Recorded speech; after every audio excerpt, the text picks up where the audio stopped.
Hoy es 29 de octubre de 2025 y hoy es el día en que se cumple un año de la terrorífica Dana, de la lluvia torrencial, de la gota fría, que diezmó la vida de muchos valencianos, que mató a más de 230 personas y que contribuyó a generar una imagen bastante precisa y bastante desconocida hasta el momento de la dimensión real que tiene el estado del bienestar cuando llega la tormenta.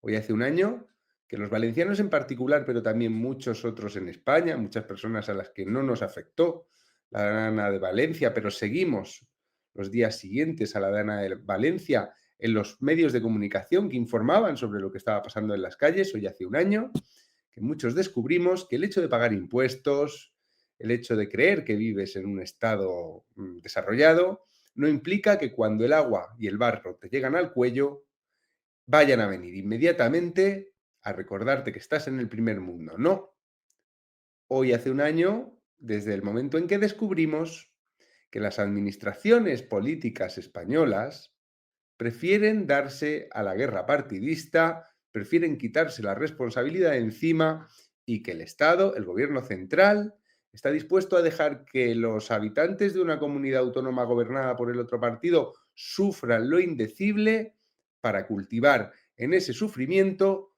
arsenal político para todo el año siguiente. Hoy hace un año de la tragedia en Valencia y hace un año también del descubrimiento, de la constatación de otra tragedia de la que se ha estado hablando menos durante este año, pero de la que se habló bastante en los primeros días de la catástrofe. Vamos a verlo. Señoras, señores, me alegro, buenos días. Oigan, está lloviendo, ¿eh? Está lloviendo con ganas, hay alerta en varias comunidades, mire usted bien al cielo.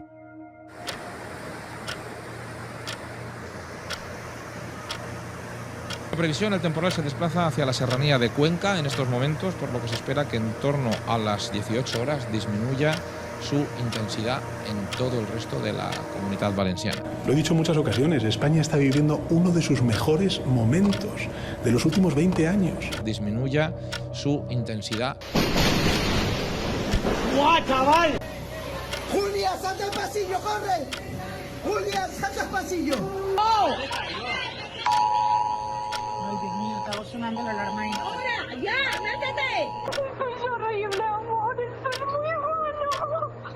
Me estoy ahogando y no puedo ya más. Te amo muchísimo.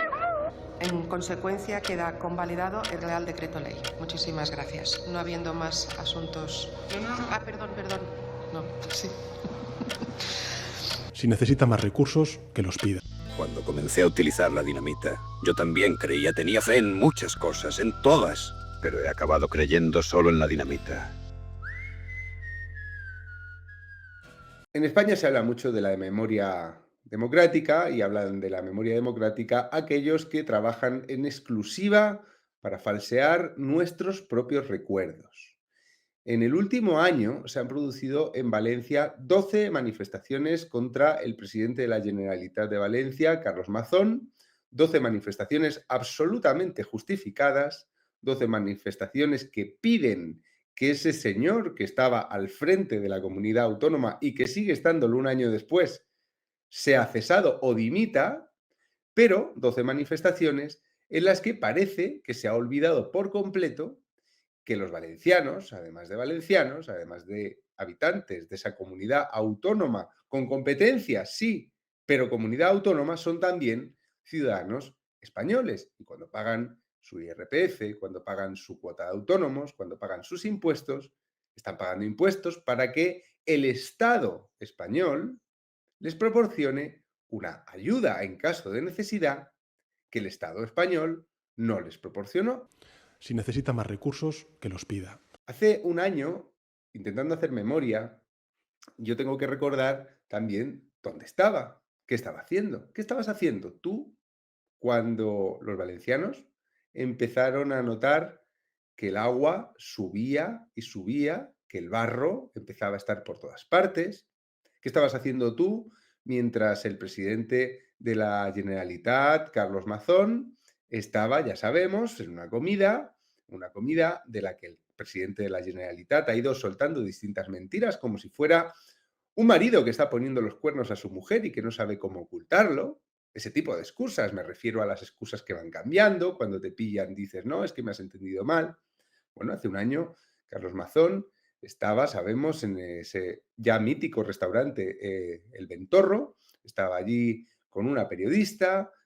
No voy a meterme en las versiones contradictorias que he ido dando, es totalmente patético que un presidente autonómico se comporte ante la evidencia de que no estaba donde tenía que estar, como se ha comportado Carlos Mazón, pero también hay que preguntarse dónde estaban y qué estaban haciendo otros dirigentes.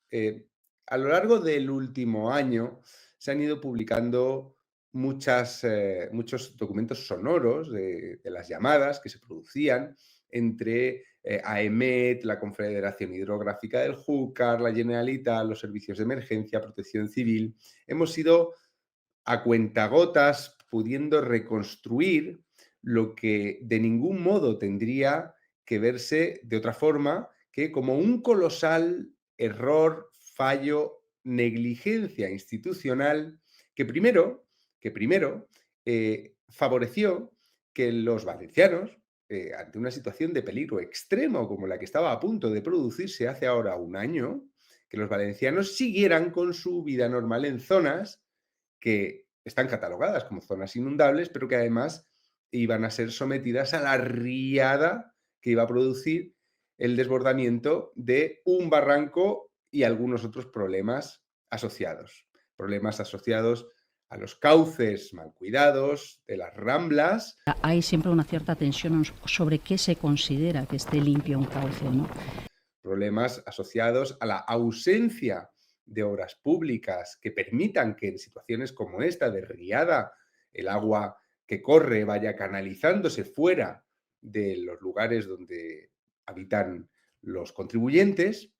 Y hace un año tenemos que preguntarnos también dónde estaban todas esas personas que se supone que velan por nuestro bienestar o al menos reciben sus sueldos públicos para ello.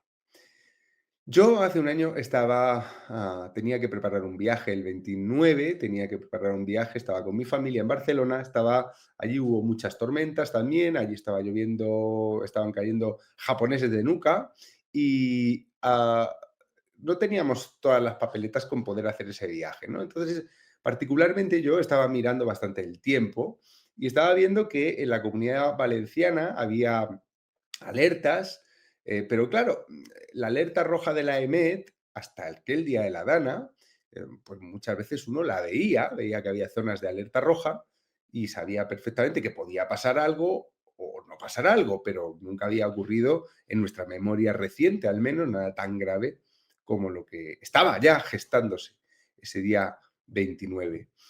Muchos valencianos de las zonas de Paiporta, Catarroja, etcétera, de las zonas catastróficas, relatan que en los momentos previos a la riada ni siquiera estaba lloviendo. Relatan que seguían haciendo su vida normal.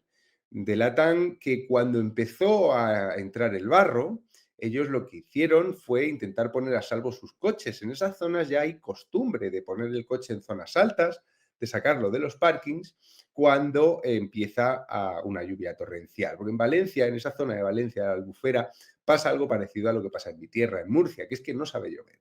Nosotros estamos acostumbrados a que cuando llueve, llueve mal. Es decir, que esa lluvia dulce, asturiana, gallega, ese chirimiri vasco, esa forma, ¿no?, de humedecerse el ambiente, de llenarse los depósitos de agua dulcemente, en el Levante no sabemos ni lo que es. En el Levante, por ejemplo, en mi pueblo, en Águilas, sabemos que cuando cae una tormenta y alguien tiene aparcado el coche en la Rambla, que parece un aparcamiento porque es un sitio seco todo el año, sabemos perfectamente que ese coche va a acabar en el mar. De hecho, a veces los niños se ponen en el puente para ver cómo los coches son, normalmente coches de guiris, son arrastrados. Es decir, tenemos una forma en el Levante de convivir con la lluvia torrencial y de intentar poner a salvo nuestras cosas cuando sabemos que se puede producir pues una de esas inundaciones de barro asquerosas que te ensucian la casa, que te estropean los electrodomésticos y que se pueden llevar tu coche pues al Mediterráneo, ¿no? Esto lo sabemos. Y los valencianos, el día 29, estaban actuando como la sabiduría popular les indica que tienen que actuar. Es decir, oye, pon tu coche a salvo, oye, pon unos maderos debajo de las puertas para que no entre el agua en casa si vives en un bajo, etcétera, etcétera, etcétera.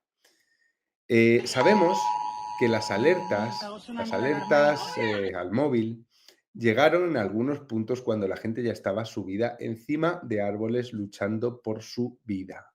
Sabemos que personas que estaban en el capó de coches que flotaban ya y se chocaban contra contenedores y se chocaban contra paredes, estaban recibiendo en ese momento los mensajes de alerta ciudadano. Sabemos también que muchas personas perdieron la vida porque consideraban que estaban a salvo. Había personas que, a mí me impresionó particularmente la historia de una casa en la que entraron camiones de un depósito cercano rompiendo los muros y arrastrando con ellos todo lo que había allí. El nivel de la catástrofe, yo siempre pensé en la prevención de la catástrofe y en el hecho de que los ciudadanos hagan caso a una alerta, siempre va a haber una cierta incapacidad del Estado para que esa advertencia surta efecto. ¿Por qué? Porque no es la primera vez que recibes una alerta, no es la primera vez que te dicen que tengas cuidado y a veces pasa algo y a veces no pasa nada. De manera que yo nunca critiqué con tanta dureza el hecho de que el Estado fallase al avisar. Me parece algo trágico, pero siempre consideré que podía ser algo, digamos, disculpable desde el punto de vista de la capacidad que tiene realmente un Estado para poner a la población a salvo en un momento rápido de catástrofe. Sin embargo, para mí, hago memoria, lo grave empezó a pasar, lo realmente injustificable empezó a pasar después. A ti te puede superar una riada. La magnitud de aquella catástrofe fue descomunal. Así que yo entiendo que por mucho que trabajemos en la prevención, por mucho que desarrollemos alertas más finas, cuando te pega un golpe de esta naturaleza, el golpe te lo llevas. Es como cuando hay un terremoto, como pasó en Lorca, lo mismo cuando hay una riada de estas características. Daño va a hacer.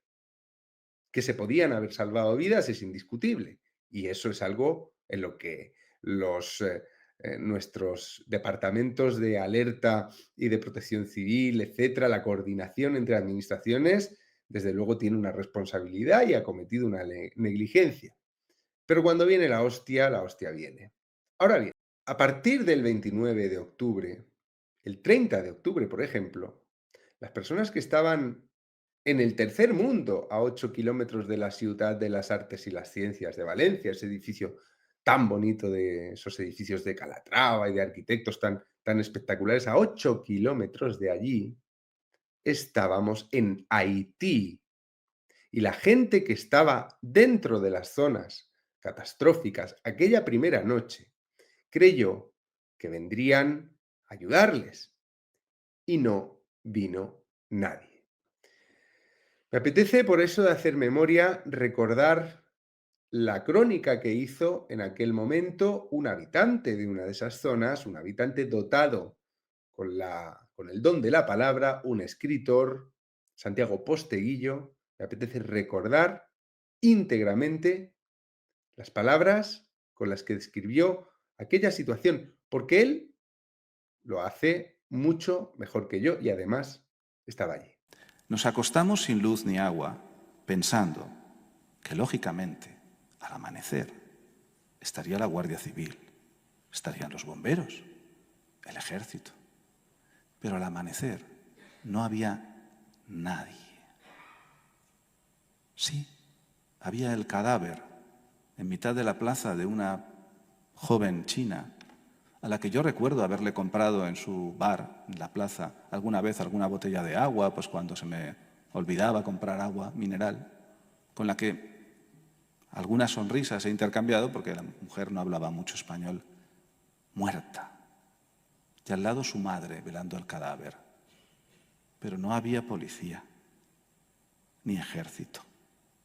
No vino nadie en todo un día. Los coches estaban volcados, todo lleno de barro, silencio, miedo. Cae la noche, no viene nadie. Hay saqueos. No sé si han visto la película La Purga. Es lo mismo, lo mismo. Pero el segundo amanecer vendrán. Amanece. No viene nadie. No hay nadie. Solo han retirado el cadáver un poquito más adentro, en un bajo que han podido vaciar los vecinos. Por supuesto, no, pese a que Mazón parece que todavía estaba haciendo la digestión al día siguiente del 30, pese a que había tropas. Recuerdo al fundador de la UME, de la Unidad de Emergencias del Ejército Español, recuerdo al fundador de la UME, estuvo conmigo en el programa Espejo Público, y recuerdo muy bien que dijo que a 4 kilómetros de las zonas catastróficas a 15 kilómetros de las zonas catastróficas había unos 4.000 soldados preparados para ir a ayudar y que nadie les estaba movilizando. Vamos a recordar que los soldados fueron llegando a cuentagotas. Vamos a recordar que es verdad que Carlos Mazón se negó a asumir que no tenía capacidad y se negó a entregar él el mando de la situación al Estado, pero recordemos también que ante catástrofes de esta magnitud, el Estado puede y debe asumir el mando si descubre que el que lo tiene no es capaz de hacer frente a la situación, si descubre que la catástrofe excede la capacidad por negligencia o por falta de medios de la comunidad autónoma en cuestión. Vamos a recordar las palabras de Pedro Sánchez cuando los valencianos llevaban ya, creo que entonces, más de 24 horas ahogándose. Reiterar a la ciudadanía en la Comunidad Valenciana y al conjunto de la sociedad española lo que desde el primer momento todos y cada uno de los miembros del Comité de Crisis del Gobierno de España y yo personalmente he trasladado al Gobierno de la Generalitat de la Comunidad Valenciana y al presidente Mazón. Y es que el Gobierno central está listo para ayudar. Si necesita más recursos, que los pida. No hace falta priorizar unos municipios sobre otros ni jerarquizar tareas. Se prioriza cuando faltan medios y ese no es el caso, no tiene que pasar. Por tanto, la Comunidad Valenciana requiere más efectivos, maquinaria, financiación o asesoramiento técnico. Lo que tiene que hacer es pedirlo y se lo suministraremos como estamos haciendo inmediatamente. El Gobierno estaba en acción, el Congreso estaba en acción. Ante la catástrofe de Valencia, el Gobierno de Pedro Sánchez decidió con extremada urgencia el día 30, al día siguiente, ya digo, mientras los valencianos estaban todavía con el barro hasta el cuello, el Gobierno decidió que había que hacer algo. Y eso que hicieron fue una sesión en el Congreso de los Diputados, donde en vez de suspenderse la sesión y dedicarse los políticos pues, al menos a fingir que estaban movilizando a las tropas, se metieron en el Congreso para llenar Televisión Española hace un año. Mañana, el día 30, hará un año, para llenar Televisión Española de consejeros, como por ejemplo la exdirectora del Plural, el órgano de propaganda del Partido Socialista, con unos sueldos de más de 100.000 euros al año. Eso, llenar de consejeros Televisión Española, fue lo que hizo nuestro gobierno de progreso al día siguiente de la catástrofe y mientras los valencianos seguían sin recibir ningún tipo de ayuda. Muchas gracias, señores y señoras diputadas. Si les parece, empezaríamos La votación, votamos la convalidación o derogación del Real Decreto Ley 5/2024 de 22 de octubre por el que se modifica la Ley 17/2006 de 5 de junio de la radio y la televisión de titularidad estatal para adoptar medidas urgentes relativas al régimen jurídico aplicable a la Corporación Radio Televisión Española. Empezamos la votación.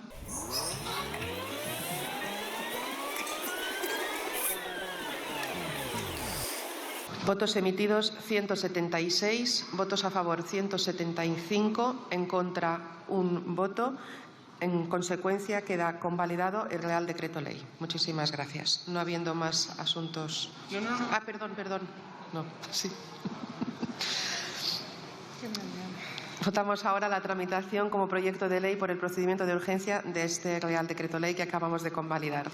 Empezamos la votación.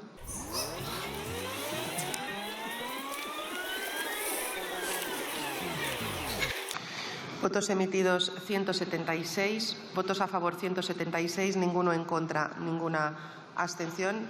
En consecuencia, se va a tramitar como proyecto de ley el Real Decreto Ley que acabamos de convalidar. Y ahora sí, no habiendo más asuntos a tratar, se levanta la sesión. Muchas gracias. No se puede decir que el Gobierno no actuó con la necesaria rapidez. Claro, en los días siguientes, como relataba Posteguillo, no venía nadie, había una muerta en el suelo y no venía nadie. En los días siguientes, realmente sí que estaba. Las administraciones sí que estaban haciendo todo lo posible. La administración valenciana, con una suerte de concatenación de negligencias, estaba comportándose como ya sabemos. Los ayuntamientos eran los únicos que, por la cercanía extrema con el ciudadano, estaban pues haciendo lo poco que podían hacer en zonas en las que ni siquiera se podía acceder por carretera. Los pocos militares que a cuentagotas iban desplegándose no tenían demasiada tarea por delante. Vamos a recordar esas imágenes, y es que había calles enteras taponadas con montañas de coches. Era un escenario de auténtica pesadilla, sin agua potable que saliera de los grifos porque estaba todo destruido, sin electricidad durante las noches. Hubo saqueos, ya nadie los recuerda, pero en las primeras noches tras la catástrofe hubo gente que fue por ahí causando terror. Digo que no se puede decir que los políticos no estuvieran actuando, ya vemos, metieron consejeros en Televisión Española y un año después hemos visto los resultados de esa inyección masiva de consejeros. Tenemos una Televisión Española consecuencia de aquella decisión política del día siguiente a la catástrofe, pero también empezó a gestarse lo que durante este año ha logrado pues un efecto de amnesia, un efecto de ruptura en la memoria de la población, y fue la estrategia del Partido Socialista para rentabilizar esta catástrofe. Recordemos, el Partido Socialista tiene cierta práctica en convertir catástrofes en elementos de triunfo político. A lo largo del último año, ya digo, se han manifestado 12 veces contra Carlos Mazón en Valencia, manifestaciones en las que está muy presente tanto el PSOE como Compromís. Y ya digo, esto es en buena parte es culpa de Carlos Mazón y del Partido Popular. O sea, que Carlos Mazón no haya sido cesado, que no le hayan mandado una cabeza de caballo, que no le hayan encontrado unas cremas, como hicieron con Cifuentes, que Mazón siga ahí un año después, cuando ni siquiera lo quieren en el funeral de Estado, cuando no puede andar por la calle, que es lo que le pasa, lo que el PP dice, mira, Pedro Sánchez no puede andar por la calle, pues Mazón tampoco. Pues un año después, dado que Mazón sigue ahí, ha dejado completamente al Partido Popular y a la oposición, concretamente al Partido Popular, sin argumentos para hablar de qué, de la responsabilidad que tenía también el Gobierno central en la agonía de los valencianos después de la catástrofe. Por no cesar a Mazón, Feijóo decidió quedarse sin argumentos. Y más importante, le falló a los valencianos. Porque los valencianos merecen a alguien mejor que Mazón, aunque le hayan votado. Los valencianos han descubierto que su presidente autonómico es un piernas, es un inútil. Y si el PP quiere hablar de la responsabilidad que el gobierno de Pedro Sánchez ha tenido en el desamparo absoluto de los valencianos Durante la catástrofe y después de la catástrofe, el PP tiene que asumir primero su responsabilidad, su parte de la responsabilidad. Oye, nuestro presidente autonómico nos ha fallado, vamos a conseguir que dimita, vamos a cesarlo, vamos a hacer algo para que deje de ser el responsable, vamos a asumir nuestra responsabilidad y ahora tú, gobierno central, vas a asumir la tuya. Dado que no han hecho eso, un año después, seguimos hablando del Ventorro. Seguimos hablando del Ventorro cuando hay mucho, mucho, mucho que investigar sobre lo más terrorífico de todo esto, que fue esa constatación de que si en tu comunidad autónoma gobierna el otro partido, el partido que no gobierna en Madrid, cuando pase algo gordo, prepárate, porque te van a utilizar a ti y tu sufrimiento como material para el rifirrafe político. Digo, el Partido Socialista sí que trabajó a fondo desde el principio y recuerdo que Alberto Olmos vio un papel en la mano de la ministra de Igualdad. Ese papel, José, que todavía no era mi José, pero José ya existía, con inteligencia artificial consiguió, digamos, limpiar la imagen para que viéramos lo que la ministra de Igualdad había apuntado como conclusiones de esa reunión. Y lo tenéis aquí. Lo que la ministra de Igualdad refleja en ese papel. Por cierto, cuando Alberto Olmos amplió ese papelito, el Partido Socialista borró la foto. No querían que viéramos lo que había apuntado.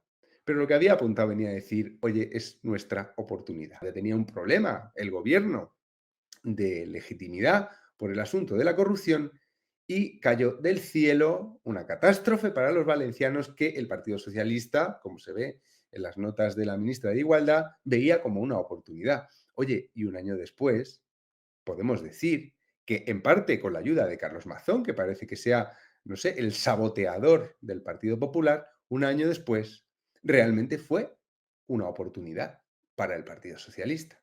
Hoy parece que nadie recuerda que el desamparo de los valencianos, esos valencianos que recibieron la ayuda desinteresada de tantos miles de jóvenes españoles, por cierto, a los que desde Canal Red, por ejemplo, se tildaba de fascistas. O sea, fíjate la diferencia, mira, pasan cosas en un año. Fíjate la diferencia entre lo que la izquierda verdadera dijo de la flotilla, o sea, gente que no llevaba ayuda humanitaria, pero decía que llevaba ayuda humanitaria y que se iba para Gaza y que tardó un mes en llegar y que fue emitiendo sus selfies, eran un ejemplo a seguir para toda la ciudadanía, o sea, gente que dice que lleva ayuda humanitaria y no lleva nada, es un ejemplo a seguir, mientras que los que fueron a Valencia, Roro, ¿os acordáis?, incluida, eran unos fascistas, pero, ¡oh, qué sorpresa! Ellos sí llevaban ayuda humanitaria, ellos sí estuvieron haciendo miles de comidas para dar de comer a unos valencianos, sí estuvieron quitando barro con sus propias manos, con escobas, con palas. Recordemos esas imágenes. Fíjate la diferencia entre los demonizados jóvenes que fueron a ponerse de barro hasta las cejas en Valencia y a alimentar y a hidratar y a ayudar a esa población ahogada de su propio país y los de la flotilla. Fíjate la diferencia. Ha pasado un año entre las dos cosas. Bien, lo que ha conseguido el Partido Socialista, ya digo, con la inestimable ayuda de Carlos Mazón, es liberarse en la mente de los españoles de toda la responsabilidad sobre el sufrimiento de los valencianos después de la Dana.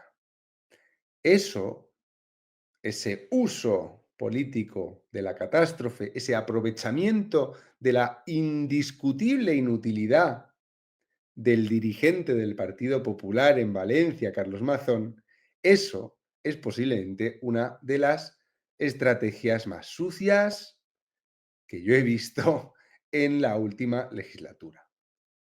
El hecho de que en la mente de tanta gente el gobierno central esté libre de toda culpa, libre de toda responsabilidad y que la gente esté pensando todavía en el Ventorro es el resultado de un concienzudo ejercicio de manipulación que no hubiera podido producirse, repito, si el PP hubiera cesado a Carlos Mazón, si le hubieran mandado una cabeza de caballo, si le hubieran hecho un Pablo Casado, pero que pese a que Mazón sigue ahí, la responsabilidad del gobierno central en el sufrimiento prolongado de los valencianos es indiscutible. Bien, pues un año después seguimos hablando del Ventor. Y por cierto, para hablar de salseo, a mí me encantaría saber los WhatsApps entre, yo qué sé, Cayetana Álvarez de Toledo y Casado,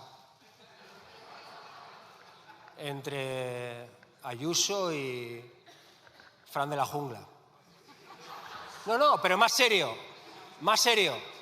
entre Feijóo y Mazón. Entre Feijóo y Mazón, sobre todo cuando el segundo estaba en el Ventorro. Muchas gracias. Para mí, la Dana de Valencia y lo que pasó después fue un momento, primero, de una excepcional tristeza. Yo tengo mucha relación con Valencia, bueno, mi yayo era valenciano, de Sueca, en fin, y luego he ido mucho por allí, tengo muchos amigos.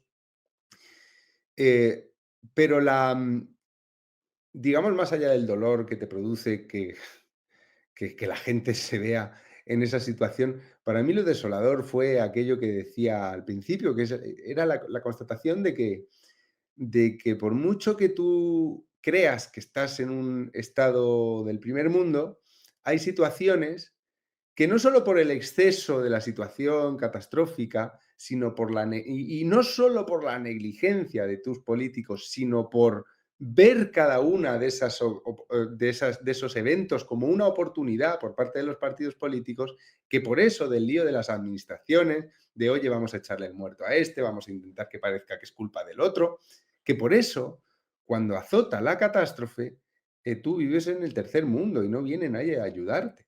Yo no me hubiera creído si me hubieran dicho, oye, mira, va a pasar esto en Valencia y 3 días después, van a estar todavía sin ver un puto uniforme. Yo no me lo hubiera creído. Y hubiera dicho que va, pero si vivo en España. Si aquí somos la hostia. Pues no. Esa es la idea que después han intentado maquillar. Tanto el PP como el PSOE fingen que en su cortijo ellos han estado haciendo desde el principio todo lo posible. Se han, como dicen siempre, dejado la piel para ayudar. Pero nosotros sabemos que es mentira. Nosotros sabemos que medios posiblemente hubiera más, pero que poner en danza esos medios era secundario. Porque lo primero era el relato, la construcción de una propaganda que dejase en la mente de los ciudadanos una idea imborrable de que la culpa la tiene el otro. Por eso es tan grave que al día siguiente de la Dana, Pedro Sánchez metiera todos esos consejeros en Televisión Española, en una sesión del Congreso inolvidable, pero bastante olvidada. Por eso es tan imperdonable aquello de si necesitan ayuda, que la pidan, es decir, un gobierno, un responsable del bienestar de todos los españoles que decide que no es su responsabilidad, porque, oye, que se apañen los peperos estos valencianos, y por eso es tan grave que durante el año siguiente muchos valencianos se hayan quedado entrampados en trabas burocráticas para recibir ayudas y haya tenido que ser, como decían esos voluntarios que fueron a ayudar, el pueblo el que salva al pueblo. Mira, no. El pueblo no salva al pueblo. El pueblo la gente puede sacar a su vecino de una situación terrible, pero no pagamos impuestos para que el pueblo salve al pueblo.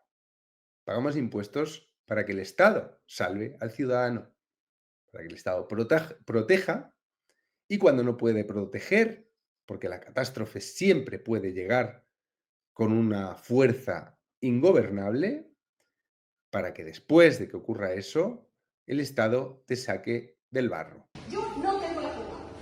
No tengo la culpa. ¿Y eso quién lo ha dicho? Pues los correspondientes alcaldes y el CECOPI. O sea, el alcalde de Paiporta ha dicho que de cada uno se dice cada uno. No, que es secundario. Primero los gastos públicos y después los privados. Entonces, ¿esto para qué estás? ¿Cómo se ve para esto? Y esto es una democracia. Pues vengo porque hay 8.000 personas trabajando a las vacaciones. No, digo, pues para qué sirve. Esto no puede ir. No puede poner a sus militares que trabajen aquí. En una situación de extrema urgencia, el pueblo salva al pueblo. Pero es triste que 4 días después, 1 semana después, 2 semanas después de la catástrofe, siguiera siendo la gente quien estaba llenando el inmenso boquete que nuestras instituciones nos dejaron abierto. Y 1 año después de la Dana de Valencia, yo sigo recordando aquel boquete descomunal, aquel boquete por el que entraron tantas buenas personas para ayudar a la gente, para ayudar a los vecinos, para ayudar a los afectados, un boquete por el que pasó algo muy bueno, pero un boquete que no tendría que estar ahí y que pagamos para que no esté ahí. En fin, es útil hacer memoria, es duro hacer memoria, pero sobre todo hacer memoria es letal para quienes, por encima de la memoria y para deformarla, lo que hacen es construir relatos. Si os gustan los relatos, nada como los testimonios de los que en primera persona vivieron aquello. Nos vamos a quedar con algunos de esos testimonios que hablan de algo muy distinto a lo que los políticos dicen que pasó. Fui corriendo a la otra puerta y ya me encontré con un coche empotrado en la puerta y ya no pude salir. Entonces ahí fue donde dije, José, te has quedado encerrado, tienes que sobrevivir, sea como sea. Me subí primero a los mostradores, a las vitrinas, me enganché por donde pude, pero el agua cada vez flotaba más, se tumbaron todos los armarios, ya iban flotando todos los mostradores porque eran de madera, se partió un cristal y me corté, pero igual que me corté me podía haber cortado el pecho, cualquier cosa. Cogí dos tirantes, los anudé y los metí a la bovedilla. Entonces eso me lo até a la mano derecha y estuve ahí pidiendo socorro, auxilio, auxilio, y escuché la voz de un hombre: panadero, panadero, tranquilo que voy a bajar, tranquilo que voy a ir a por ti, te estamos oyendo, aguanta, aguanta, aguanta. Apareció este jabato con 3 hombres atados a una cuerda, me cogió ya como pudo, me cogió un brazo y me sacaron. Tuvimos que, entre 10 trabajadores que seríamos, no más, subir a 123 abuelos arriba, al primer piso. Cuando nos dimos cuenta que el agua estaba a punto de llegar al primer piso, tuvimos que subirlo al segundo piso. Luego el agua empezó a bajar, empezamos a bajar a abuelitos abajo porque estaban todos en las sillas. Conseguimos acostarlos a todos, conseguimos acostarnos nosotros, pero... Tenía aquí una furgoneta y digo, voy a quitarla que no se la lleve el agua. Y la subí allá arriba y cuando vine ya me llegaba el agua por aquí, por el pecho.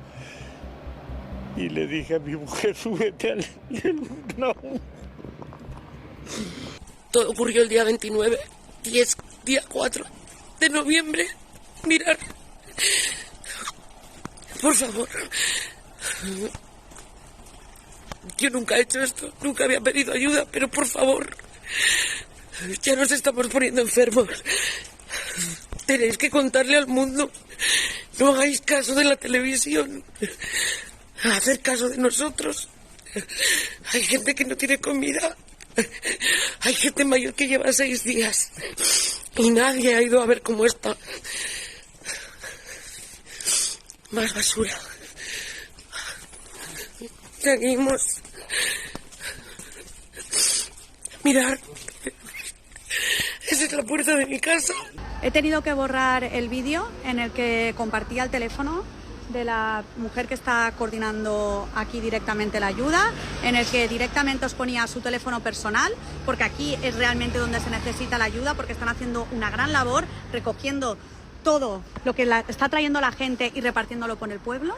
He tenido que borrar su vídeo porque nos han llamado la atención desde... Estoy tan nerviosa. Nos han llamado la atención desde los servicios políticos, porque no se puede compartir directamente, por lo visto, para que hagan... Por temas legales, no podemos compartir directamente esto, porque el lunes, tranquilamente, no vaya a ser que se les hernie el puto culo de no trabajar, el lunes tranquilamente en una junta de gobierno pondrán un número de cuenta para hacer un puto ingreso al puto ayuntamiento, para que entonces a través de servicios sociales, cuando les salga del puto nabo, ya repartirán la gente. El lunes se juntarán en una junta de gobierno para entonces habilitar un número de cuenta para que el ayuntamiento de turno, o yo no sé ni quién, reciba el dinero y entonces se pongan a repartirlo. Esto da vergüenza. La gente está aquí que no tiene ni para beber. La gente quiere recibir ayudas y no dejan. Acabo de volver a Madrid después de un largo día en Valencia y os voy a contar lo que yo hoy he visto con mis propios ojos. En primer lugar, al llegar me habéis empezado a tocar los cojones algunos con Peldas, compartido un cartel de gente que está organizando ayuda que es de derechas. Una pregunta, chicos, ¿sabéis que la ayuda en una crisis humanitaria no es ni de izquierdas ni... O sea, no tiene ideología, ¿no? Cuando una persona está en la mierda y a gente se organiza para ayudarla, no existen las ideologías. Esa es la mierda de la que os han convencido los políticos para que cada 4 años os radicalicéis, os polaricéis y os enfrentéis en las urnas. Entonces, dejaos de gilipolleces de quién organiza las ayudas o quién las ha dejado de organizar, porque al final, como se suele decir, toda ayuda es bienvenida. Acaba de llegarnos a Lucas Mayada una donación de más de 1.500 euros de la comunidad china. Muchísimas gracias. Nada, tiene que hacer, porque tenemos, como vivimos en España, hay que ayudar y todo. Los venezolanos en Alicante dan un paso al frente y se unen en esta jornada humanitaria sin precedentes. Buenos días desde Paiporta, grabo este pequeño vídeo para que veáis un poquito las colas del hambre, que no quieren que se vean.